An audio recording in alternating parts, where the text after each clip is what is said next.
नमस्कार. देवश्री किचन मध्ये आपलं सर्वांचं स्वागत आहे.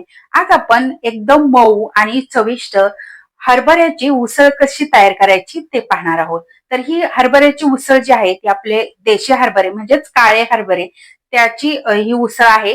तर आपण नेहमीच छोले खातो किंवा छोल्याची भाजी खातो, सुकी खातो किंवा पण ही जी हरभऱ्याची भाजी आहे किंवा उसळ आहे ती चवीला खूप मस्त लागते आणि आज आपण पारंपरिक पद्धतीने उसळ कशी करायची ते बघतोय. एकदम मौसूत अशी उसळ तयार होते, त्याचबरोबर एकदम चविष्ट अशी उसळ तयार होते. तर ही रेसिपी पूर्ण पहा. आवडल्यास लाईक शेअर नक्की करा. त्याचबरोबर तुम्हाला जर माझ्या रेसिपी आवडत असतील तर माझ्या चॅनलला सबस्क्राईब करायला विसरू नका. चला तर मग वेळ न घालवता रेसिपीला सुरुवात करूया.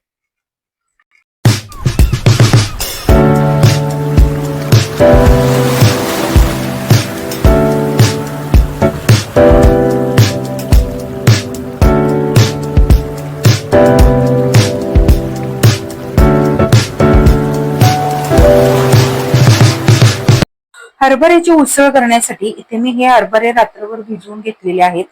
तर एकदम मऊ उसळ करण्यासाठी रात्रभर हरभरे भिजवून घ्यायचे आहेत. यातलं पूर्ण पाणी काढून घेतलेलं आहे आणि हे हरभरे आता आपल्याला शिजवून घ्यायचे आहेत.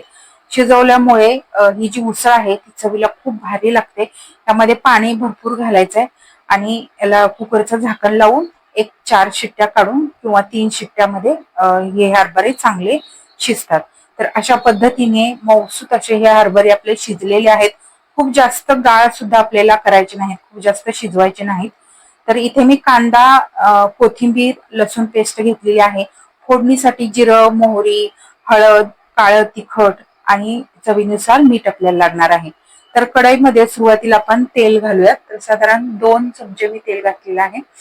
तेल चांगलं कडकडीत गरम करून घ्यायचंय. नंतर यामध्ये मोहरी घालायची आहे, नंतर जिरं घालायचं आहे. मोहरी तडतडली की नंतर जिरं घालायचं, म्हणजे जिरं करपत नाही.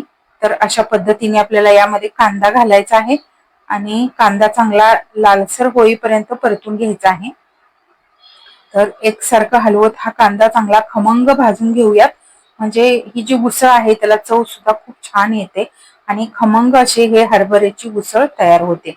तर हे आहेत देशी काळे हरभरे. तर यामध्येच आता आपल्याला लसूण घालायचा आहे. तर लसूण सुद्धा कांद्याबरोबर आपण थोडासा परतून घेऊया. तुम्हाला हवं असेल तर यामध्ये तुम्ही कोथिंबीर सुद्धा बारीक करून घालू शकता. इथे मी चिरून कोथिंबीर घेतली. तर यामध्ये आता थोडीशी हळद घालूया, चवीनुसार मीठ, त्याचबरोबर यामध्ये काळं तिखट घालायचं आहे. काळं तिखट घातल्यामुळे ही जी आपण उसळ करतोय त्याला खूप भारी चव येते, एकदम मस्त उसळ लागते. तर त्यासाठी मी किंवा आम्ही काळं तिखट घालतो. आम्ही म्हणजेच आम्ही गावाकडली लोक. तर असं झणझणीत काहीतरी खमंग खायचं असतं, त्यासाठी काळ्या तिखटाचा जास्तीत जास्त वापर केला जातो. आता यामध्ये चिरून घेतलेली कोथिंबीर घालूयात आणि नंतर शिजवून घेतलेले हरभरे घालूयात. तर हे या हरभऱ्यातलं शिजवून झाल्यानंतर पूर्ण पाणी काढून घ्यायचं आहे, निथळून घ्यायचं आहे आणि नंतर यामध्ये मिक्स करायचं आहे. पूर्ण या मसाल्यामध्ये छान हे हरभरे मिक्स करून घ्यायचे आहेत. तर इथे मस्त अशी आपली उसळ तयार झालेली आहे. कारण आपण हरभरे शिजवून घेतले होते त्यामुळे परत शिजवायची याला गरज नाही. फक्त फोडणीमध्ये मिक्स करायचे आणि चविष्ट गावरान पद्धतीची हरभऱ्याची उसळ आपली तयार झालेली आहे. तुम्ही पाहू शकता, याला काळे चणे सुद्धा म्हटलं जातं. तर मस्त चविष्ट आणि पौष्टिक अशी भरपूर प्रोटीन युक्त आपली हरभऱ्याची उसळ तयार झालेली आहे. या गावरान पद्धतीने तुम्ही नक्की करून पहा, तुम्हाला सुद्धा नक्कीच आवडेल. आजची आपली ही रेसिपी तुम्हाला कशी वाटली कमेंट करून नक्की सांगा.